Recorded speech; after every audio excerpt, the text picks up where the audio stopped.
Почитувани, за овие споменици Петре Шилегов кажа дека ќе ги однесе во депонија.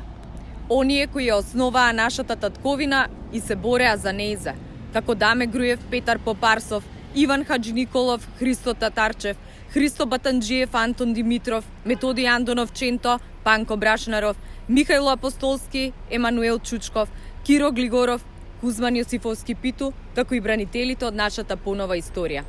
Ова е скандалозно и е чин на предавство, но и продолжение на квинслишката политика на Зоран Заев, кој откако се откажа од името, сега се откажува од идентитетот и придавката македонски.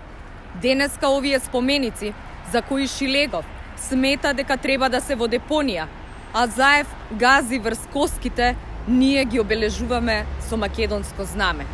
Овие луѓе се бореа за нашата слобода. Слава им! Скопје секогаш бил антифашистички град и град која цени слободата, бидејќи знае како се доаѓа до неа, преку пот, солзи и многу крв. Скопје ја платило цената за слободата и нема да се откаже од истата. Скопје ги цени придобивките од антифашистичката борба. Овие луѓе, како Заев и Шилегов, ќе заминат, но Македонија ќе остане. Останува идентитетот, јазикот и историјата.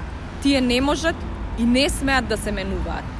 Спомениците како овие овде се потсетник за сите кои ја дале жртвата за нашата слобода. Да не потсеќаат сите, но и да служат како водилка за сите идни генерации.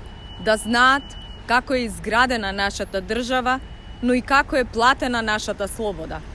Сеќавањата за сите херои ќе останат, но наскоро Заев и неговите политичари ќе заминат на политичка депонија. Ви благодарам на вниманието.